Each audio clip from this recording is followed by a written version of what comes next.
You show up early, you deliver on time. When someone needs help, you are the first person they call. You have never missed a deadline. Your manager has told you more than once that you are one of the most reliable people on the team. But still, someone else got promoted in the last promotion cycle, and it's not the first time. But listen, the problem is not your work ethic. The problem is that companies do not promote the hardest workers. They promote something else entirely. And once you understand what that is, everything shifts. Hello my friend, I hope you're doing great. If you're new here, I'm Amit, and in this channel we talk all about project management, customer success, productivity and leadership. So if you're a young or a mid-career professional, please subscribe for more practical and actionable tips. Now let's get back to our topic. Now let's try to understand this with an example. This is a story about Rahul and Priya. Rahul is a business analyst at a mid-sized IT company.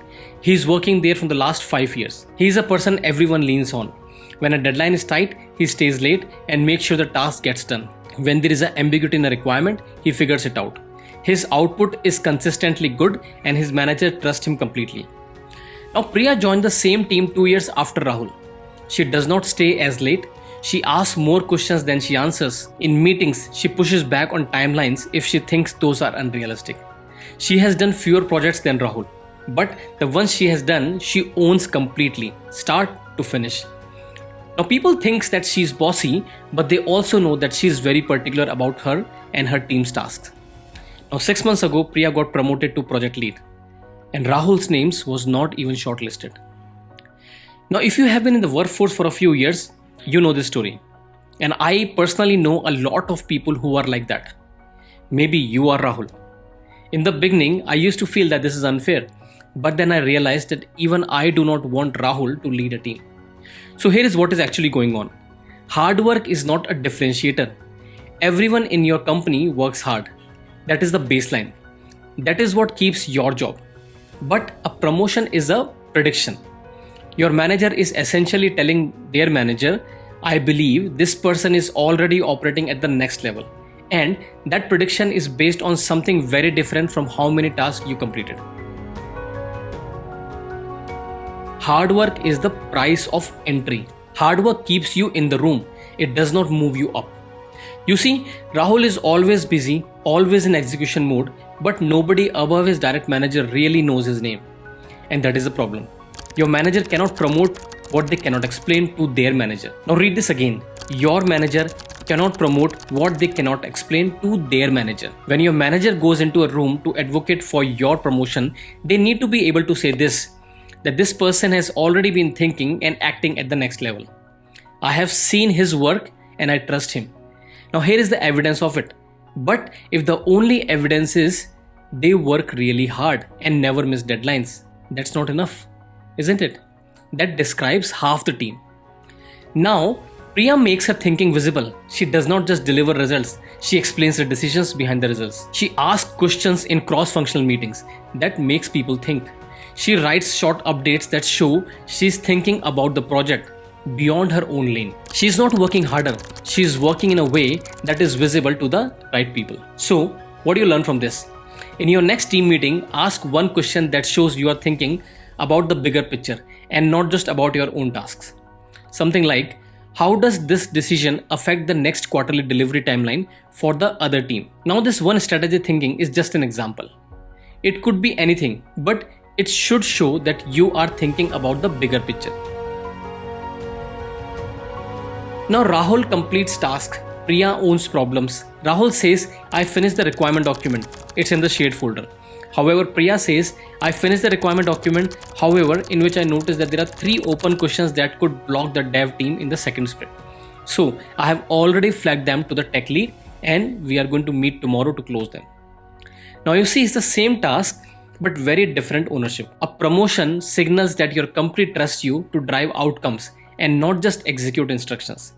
You need to start behaving as if you already own the outcome of your work and not just the activity. So the takeaway from this is to pick one project you are currently on, and instead of reporting what you did, start reporting what you did and what it means for what comes next. Add one line to every status update that shows you are thinking ahead. Now most people wait to be promoted before they start behaving like someone at the next level. They want to get the heat first before adding the wood. The people who actually got promoted do it the other way around. They start asking questions that a project lead would ask. They start taking ownership the way a senior PM would. They start communicating in written updates, in meetings, in one-on-ones, like someone who already has the bigger picture in view. Now here is a phrase I keep coming back to. Title follows the behavior. If you wait for the title to change your behavior, you will wait a long time. Change the behavior first and the title tends to follow. So what you need to take away from this is identify one thing that someone one level above you does that you are not doing yet. Now start doing it this week. Not when you feel ready, this week. Now let's talk about why this matters for your career.